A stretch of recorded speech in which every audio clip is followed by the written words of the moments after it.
Pawan Goenka, President of Automotive and Farm Equipment Sector with Mahindra & Mahindra, joins us live. Mr. Goenka, good morning. Thank you for joining us. At the outset, Mr. Goenka, wish you a very happy birthday from everyone from the 18 Hour team.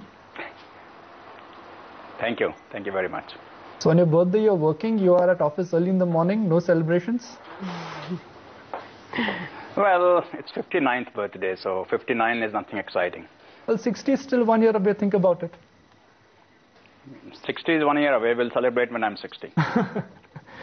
Okay, Mr. Goenka, happy birthday once again. Let's talk about the auto industry per se. Things have been slightly cyclical for the auto industry. Demand is down, rates are not coming down.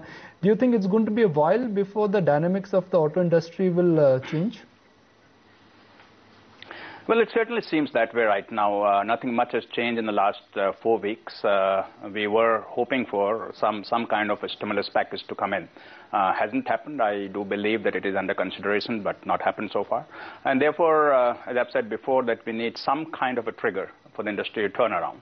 Having said that, the month of September, beginning of festive season, is looking a little better than the month of August. Let's see how the festive season is, and then we will decide whether turnaround has happened or not happened yet. Mr. Goenka, morning. So do you plan any price hikes? Because costs, of course, have been building higher. The rupee as well as depreciated. Some of your peers have already done that. Well, certainly there is some pressure for price increase, though not as much on Mahindra as on some of the others, because we have lesser import content than some of our other, especially MNC colleagues. And therefore you will see some price increases, but not very large. Would it be in the tractor segment or UV segment? Both in the tractor and the UV segment. But do you have an ability to consider a price hike? Do you think that could come at the cost of business? Well, not really. I mean, when inflation is there, and cost of everything is going up for the consumer as well as for manufacturers. And therefore, one has to pass on. There are no subsidies that we can have on prices of cars. Would it be a steep hike that we could be looking at? No, it will not be a steep hike. Like I said, that commodity prices have not gone up much. It's really primarily the effect of exchange rate that we have to pass on. And that in our case, in case of Mahindra, is not very high, as I said, compared to some of the other players in the industry. So 5%? Because industry average has been a 10% hike. No, I don't think anybody would have done a 10% hike. 10% hike at this time will be suicidal. I don't think I've seen any 10% hikes. What we have seen is 10,000, 15,000, 20,000 rupees. We will have to wait and see what Mahindra's hike is. I cannot talk about it in advance. Which means broadly we should rule out any discounts. If we are discussing a price hike, we should, customers should not expect a discount ahead of the festival season. Well, the incentives for selling vehicles in the marketplace and what we put down as MSRP are two different things. No matter what the price is, there's always some level of discounting that happens in the industry, or we could call it incentive that happens in the industry. And lately, because of the slowdown in the industry, the incentives generally have been higher than what you would normally see. And therefore, I will not rule out incentives from Mahindra or from anybody else for that matter, which has been continuing for the last several months and will have to continue in the current scenario. What is happening to the UV markets? Let's be specific here. Tractor is doing well, monsoon is strong, tractor demand will revive. The problem now is the utility vehicle segment. Well, UV segment has degrown just like the passenger car segment in the last 2 or 3 months. And even within that, the degrowth has been higher for those UVs that now attract the extra 3% excise duty. And therefore, some of the manufacturers like Mahindra has been affected more than others because our UVs generally fall in the 30% excise duty range. And therefore, the only growing segment in the passenger vehicle industry of last year, which was the UV segment, has started degrowing also. I won't say only because of 3% excise duty, but certainly that has had a role to play in that degrowth that we have seen. Is Duster and EcoSport giving you sleepless night, or you're not bothered at all? That's a different segment, that is no competition for you. Not to say I'm not bothered at all, I will certainly not be right, but is it giving me sleepless nights? No, it is not giving me sleepless nights, nothing gives me sleepless nights. Have you lost market share there, sir, in the UV market overall? Yes, definitely. When the market is growing at the pace it's growing, any player who has a 60% kind of market share will lose market share, because UV segment overall, which was reasonably limited to 3 or 4 players, now has many players in that segment, and therefore nobody can maintain a 60% kind of market share. Happens all the time when any segment becomes a lot more competitive than it had been. Mr. Goenka, just getting into specifics, your monthly sales for the month of August for tractors as well has been a little muted. Do you think a good monsoon as well as the festive season ahead would sort of, balance it out for the month of September?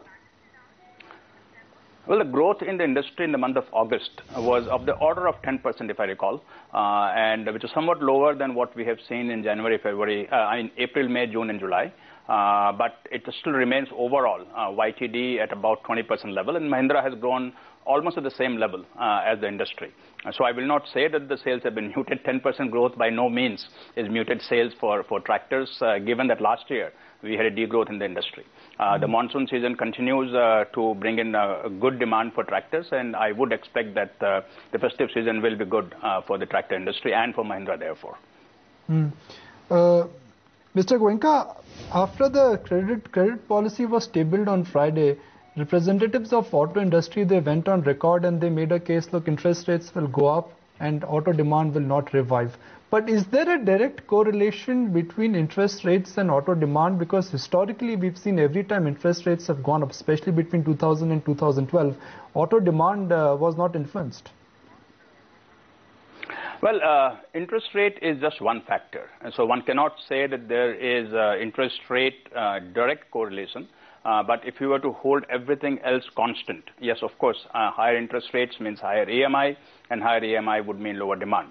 Now, what happens is that policy rates going up doesn't necessarily mean that the interest rate on the ground will go up, because what happened on Friday was a balancing act in some sense. While the repo rate went up, the MSF and CRR came down, and therefore perhaps the overall financing rate for the cars may not get affected much. And if there is no effect on the financing rate, then the repo rate will not have an effect on car sales. Therefore, I would say that the other factors also that play a role, and combined effect is what will happen to car sales. I don't think that a 0.25% increase or decrease in the financing rate will have much of an effect. If the change is about 1% in the financing rate, then yes, of course, it will have an effect. But 0.25% will not. Let's talk about quadricycles, something which has been, this launch of quadricycle has been getting some opposition from large cap auto companies. What is Mahindra and Mahindra stand on quadricycle? Our view has always been consistent in this. We have always welcomed the formation of the segment quadricycle, as long as the intent of why it is being formed is very clear and is not diluted with. And the intent always has been that can we provide a safer and a less polluting vehicle than what we have today in three-wheelers and at a marginally higher cost. So if quadricycles do that, that means that the safety norms are made more stringent than they are for three-wheeler, and the pollution norms are made more stringent than they are for three-wheelers, but less than four-wheeler, then we are all for it. And right now there's a debate going on, as you said, in the industry on what should be done. And there are players who have strong opposition to it. There are players who are very much for it. We kind of fall in the middle, saying that yes, let's define quadricycle, but define it properly so that the intent of a safer and less polluting vehicle is met. Mr. Goenka, I want to talk about two of your relatively new launches, Verito Vibe as well as Maximo. What kind of responses have you got? Maximo is doing well. We have actually three versions of Maximo. We have Maximo Load, we have Maximo Soft Top Passenger Vehicle, and Hard Top Passenger Vehicle. And these vehicles are doing well. We are selling of the order of 5,000 to 6,000 vehicles per month, which is a good volume for these vehicles. And these vehicles are going all over the country, rural markets as well as urban markets for carrying goods and passengers. Especially in the school bus segment, the passenger vehicles are doing extremely well, very popular in the school bus, especially in the rural areas where small distances are traveled by the students in these vehicles. The Verito Vibe response has been less than what we had expected. The vehicle came in just at the time when the market was very subdued, and there are many other new launches that happened at the same time. So we were hoping for doing a little bit more than what we have been able to do in Verito Vibe. I think it's a good vehicle, and I think it will pick up, but